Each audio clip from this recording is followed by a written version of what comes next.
My name is Hazel Anderson. I am turning 30. Currently, I live with my husband Philip, who is 5 years older than me, and our 5-year-old son Raul. We are a family of 3. Today, I am attending a friend's wedding ceremony with my husband. Though I call them friends, they are closer to my husband than to me, and I only know them by face. The ceremony is held in a first-class hotel, and I find myself captivated by its luxury. While my husband exchanged greetings with acquaintances at the venue, I went to the restroom for a bit. Coming out of the restroom and heading back to the ceremony, I heard an unpleasant voice. "Oh, look at that defective item. Why are you here?" "Huh. Mom, what do you mean by that?" "Oh, it's true. Why is there a defective item here? We didn't invite them, did we?" I feel as if disdainful words are being exchanged around me. And they seem to be talking loudly on purpose. This is not just gossip, it is overtly offensive. However, no one addressed me directly. I don't want to associate with such rude people, so I quickly left the area. "Wait, you ugly thing. You can hear me, can't you?" I felt someone call out from behind, but I ignored it. My name is not you ugly thing. As I walked firmly down the corridor, the sound of hurried footsteps behind me startled me. They should have given up since I was ignoring them. Why would they embarrass themselves with such behavior? While I was pondering this, someone suddenly grabbed my arm. It appears that they had run after me. The grip on my arm was so tight that it was painful. "So, wait a minute, I'm telling you." I stared back at the woman who was shouting breathlessly and shook off her arm. She seemed not to expect such a reaction and staggered back with an exaggerated outcry. I felt that her frail behavior was pointless. "Julia, are you okay? Why are you being so violent?" Ignorance really is a problem. Another woman rushed over, supporting her while giving me a stern look. What's going on? Who might you be?" "Huh? Who might I be? Have you forgotten about me?" "Yes, it seems you are very self-centered and rude. Have we met before?" As I asked this, she raised her eyebrows in astonishment. "Huh? What are you talking about? Do you think you have the right to act like this? You, with just a high school diploma? If you say you've forgotten, I'll refresh your memory. I'm your sister, Julia. Hearing the name must jog your unfortunate mind. Right? And this is our mother. Can you really say you've forgotten your own mother?" "Ah. Yes, maybe there was someone by that name around me in the past." I shook my head slightly. It's a waste of time to engage in serious dialogue with these people. Dissatisfied with my response, the 2 women showed even more anger. At that moment, 2 men hurried over. "What's going on here?" We could hear voices all the way over here. "Julia, are you done preparing? Oh, you're still in your regular clothes. You better hurry and change." "Dad, Daniel. This suspicious person has sneaked into our wedding. Please kick her out immediately."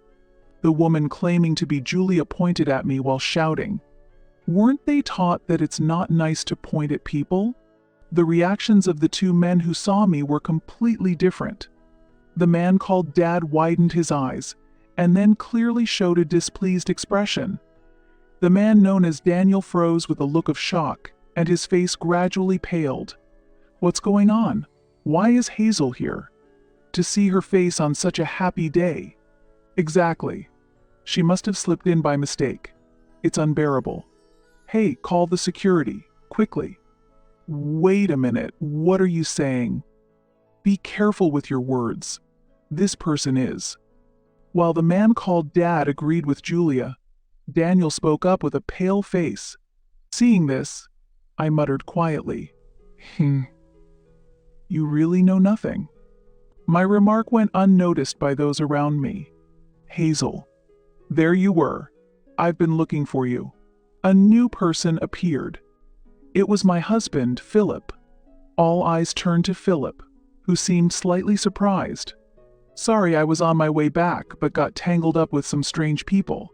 I said this with a wry smile and moved closer to Philip. Philip looked around and murmured briefly, "Ah." He seemed to grasp the situation immediately. His insight was indeed remarkable. Julia had been captivated by the sudden appearance of Philip, but when I stood next to him, her expression changed drastically, and she glared at me sharply. The two so-called parents still did not fully understand the situation and showed confused expressions. Daniel was visibly flustered. He was the first to speak. Mr. Anderson. I apologize. My wife said something inappropriate.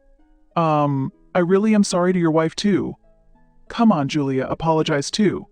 Why should I apologize? They are the ones who should be apologizing. Julia pointed at me again as she spoke.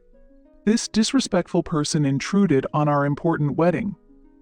I don't know how this happened, but this woman is a disgrace to our family. We should have cut ties with her long ago and never met again. Wait. Family? Hearing these words, he looked surprised and glanced back and forth between me and Julia. Just then, the two called Dad and Mom intervened. Oh dear, Daniel, I'm truly sorry. We have a problematic eldest daughter. She's such an embarrassing subject that it's awkward even to mention her, and we've managed to hide this fact until now. In truth, we kicked her out of the house 9 years ago. How did she even find out about Julia's wedding? What does she intend to do by coming here uninvited? Surely she isn't planning to ruin the wedding, is she? Actually, Daniel, this girl is stupid. She only graduated high school and couldn't attend university. After graduating, she just loitered around doing part-time jobs, staying at home, and being a real nuisance. She was like a parasite.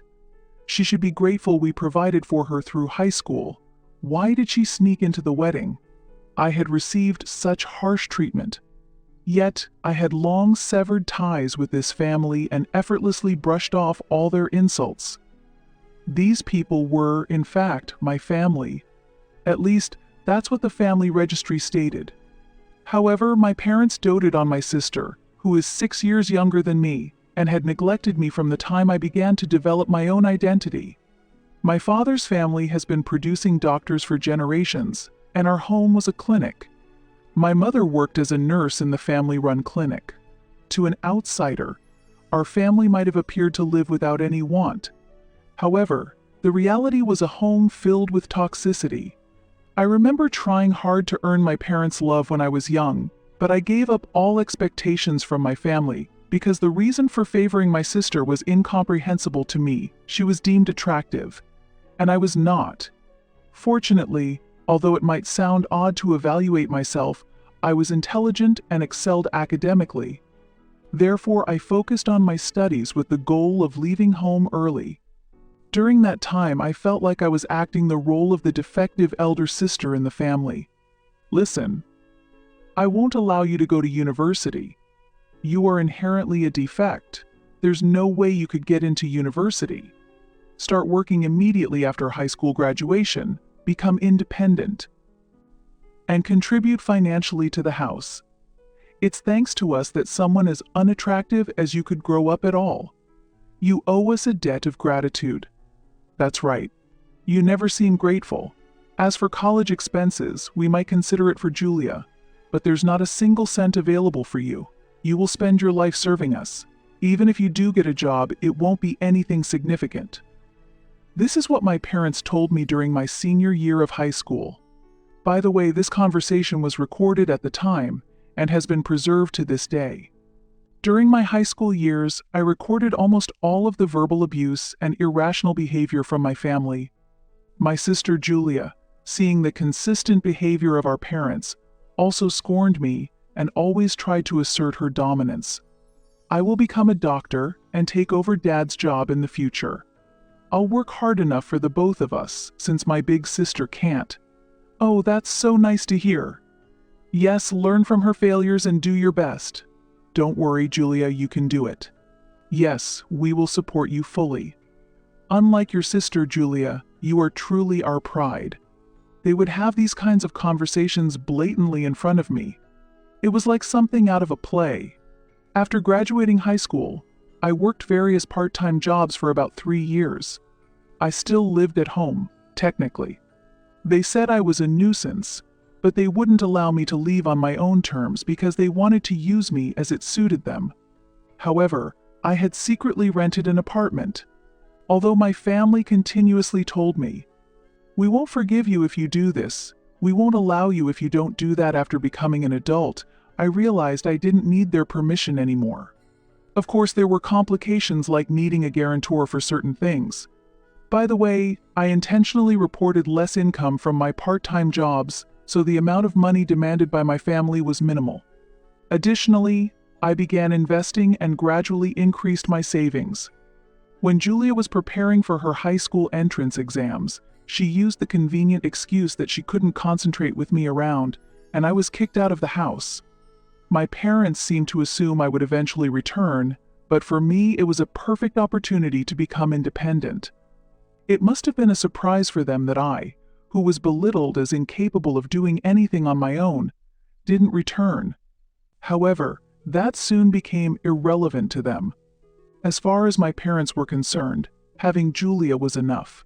9 years have passed since then. While lost in thought alone, I overheard an escalating argument between Julia and a man named Daniel. In fact, today was their wedding day. So, they are now married. Though my sister's name might have been on the invitation, I took it as a mere coincidence and didn't give it much thought. My interest in this family had already faded. Why are you taking her side? I've been saying all along that she's suspicious. Just her being here spoils the mood. Kick her out quickly. Look, I've told you several times I invited these people to the wedding. You checked the invitations with me, right? They've already checked in. They're official guests. So apologize for what you said earlier. Daniel pleaded. It's worrying that such arguments are happening just before the wedding. At that moment, my father suddenly said with a surprised look, "Wait, isn't he the son of the head of Anderson General Hospital?" My mother also expressed surprise. Anderson General Hospital, the famous one? The son of the head doctor. My sister's husband, Julia, echoed their surprise. Amid these stares, Philip introduced himself. "Nice to meet you. I'm Philip Anderson. This is my wife, Hazel," and greeted them with a smile. Philip's parents are distinguished doctors who have managed a hospital for many years. Philip himself is being groomed as the talented heir apparent and is passionately studying medicine. Hearing this, my parents' eyes widened in amazement. Suddenly, my sister's husband intervened. "It's unbelievable, but to think that the wife of Dr. Anderson is my wife's sister. Can such a coincidence even be possible? That means we are relatives now?" he said, unable to hide his surprise. "Dr. Wells, I apologize for any trouble my son may have caused in the past," I continued, cutting off his remarks. "My sister's husband, Daniel Wells, is a doctor and works at a university hospital. I had just taken my son to him recently because he was feeling unwell. But that's the extent of our connection. Philip has had professional ties with doctors, and it seems that Wells respects Philip greatly. How's Raoul feeling now? From what I diagnosed, he should start receiving treatment immediately. So I suggest you take him to get tested and hospitalized at my hospital." Daniel kindly made that offer, but I replied, "Actually, we've decided to see another doctor for a second opinion. It's important, you know." He couldn't hide his surprise at my response. It seemed that Daniel was attempting to treat my son as a special case, but I was uncomfortable with the idea of my child being seen as a profitable object. Therefore, I gently declined his offer with a smile. Suddenly, a mocking laugh echoed through the air. "Why are you behaving like that? Are you trying to compensate for being a high school graduate by marrying a doctor? Are you stupid? Marrying the heir of a large hospital doesn't elevate your own worth. Your education remains the same. And your thinking is too shallow. You really have a child? Poor kid, having you for a mother," Julia criticized. "Hey Julia, please stop. We're family. Why do you keep saying such things?" Daniel tried to mediate quickly. However, my sister glared at his words. She seemed unshakable in her righteousness. Suddenly, Philip spoke to me.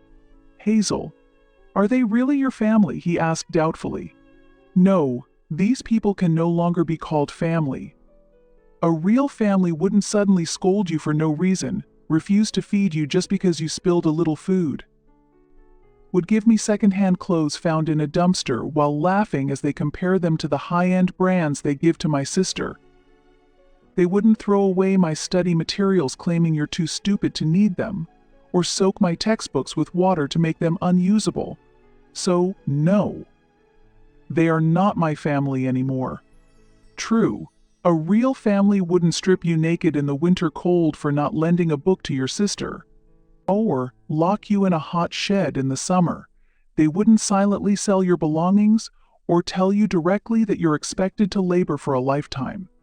People in our town have noticed the clinic's unfair treatment of the siblings, suspecting abuse, and they don't want to take their children there. It's actually surprising that no one reported it when we were kids. Now, despite their business suffering, they fail to realize that they are the cause of it. This shows just how severe it is. During our calm exchange, when the cruel acts of my past were revealed, Daniel was shocked. My parents were equally stunned to find out I knew their clinic was struggling financially since I had left home. This information was unearthed by my in-laws, who deeply sympathized with the hardships I endured and felt even more outraged than I did. Philip also harbored similar feelings, and they had been investigating my parents' clinic, potentially to use it for revenge. Stop it. Stop lying. We didn't do any of that. It's your fault for being a failure. Daniel, don't believe a word she says, my sister vehemently protested, but it was too late. He looked at her with disdain. I thought to myself that none of this would have happened if she had ignored me and walked away back then. No, but actually, it's you who are lying, Daniel retorted. Me? Lying? About what? She responded in disbelief. That Mrs. Anderson only graduated high school? She holds a college degree, is a successful entrepreneur, and the CEO of a company involved in hospital food, which has been instrumental for our clinic.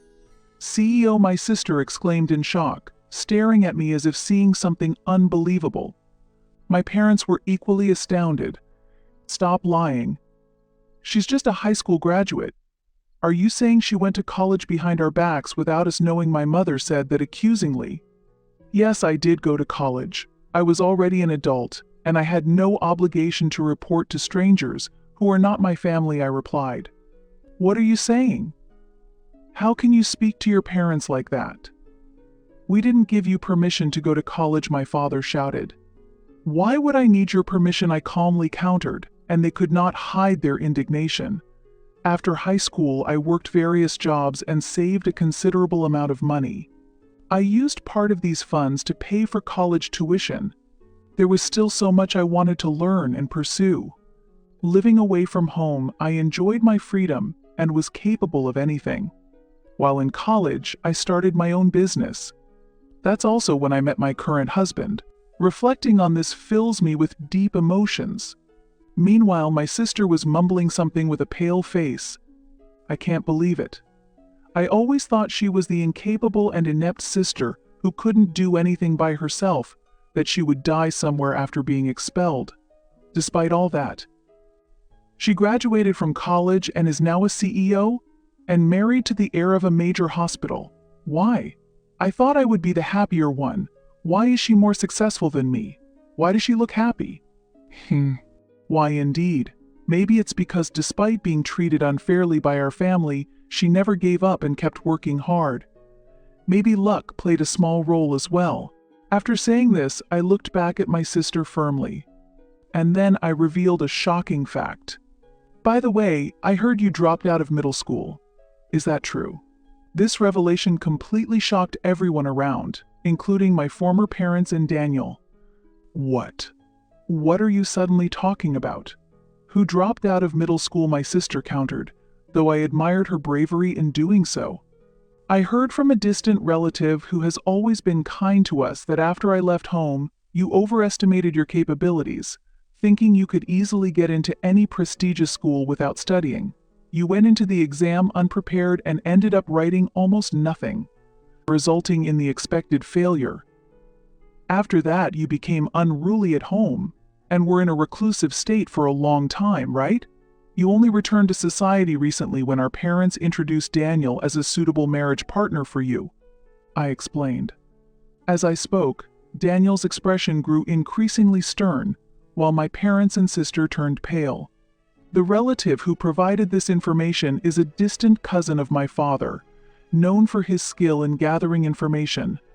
Despite having met only a few times during my childhood, he looked after me and even acted as my guarantor. What baseless things are you saying?" my sister protested, trembling, but I continued.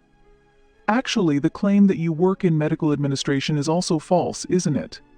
In reality, you don't have the qualifications and you're only handling menial tasks, not entrusted with any specialist duties.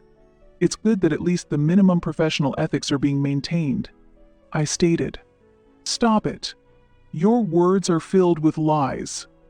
All of it is false," she cried out. "Maybe so. What I heard was just a rumor after all. Whether you believe it or not is up to you," I responded. At that, my sister suddenly turned to Daniel, studying his expression intently. On his face were doubt, confusion, and clear disdain. "Julia, you previously told us that you graduated from a prestigious women's university, held qualifications, and were supporting your family's hospital. Are you saying all that was a lie? Falsifying academic credentials to deceive people is clearly fraudulent. Have you deceived me?" Daniel asked pointedly. "No, Daniel. Don't just take her word for it. You're my husband, you should trust me," she pleaded. "Then, please name even one professor from the university you claim to have graduated from," he challenged her directly. Clearly flustered, my sister struggled to respond. "That's not relevant right now." "Is it really not? Well, let's call a professor from the department you claim to have attended right now. This professor is also a family friend of our parents and has a very close relationship with our family," Daniel proposed, ready to unravel the truth once and for all. As he declared this, Daniel calmly picked up his smartphone. "Please stop. That's not necessary. Daniel, if you trust me, that's enough." Oops! Suddenly, Julia snatched the smartphone from Daniel's hand and forcefully slammed it onto the floor. "There's no need to check, just believe me." Driven by anger, Julia slammed the phone to the floor and then mercilessly stomped on it multiple times with her high heels, completely destroying it. Her expression at that moment was distorted with rage, resembling the face of a monster. This scene greatly shocked Daniel, and the people around were stunned by her sudden action. My parents tried to calm Julia down, but her anger seemed not easily subdued.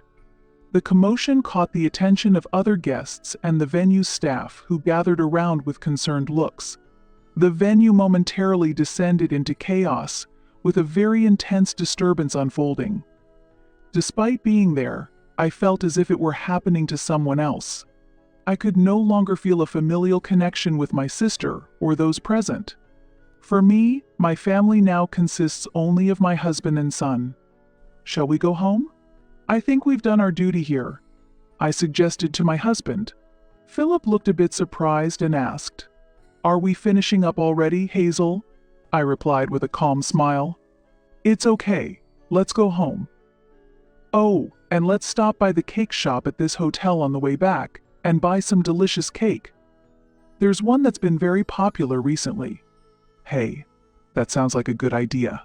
Let's pick up a cake on the way home." Philip agreed, and we left the venue with a light laugh. Later, I heard that Daniel was involved in a lawsuit for making false diagnoses to patients and charging excessive medical fees.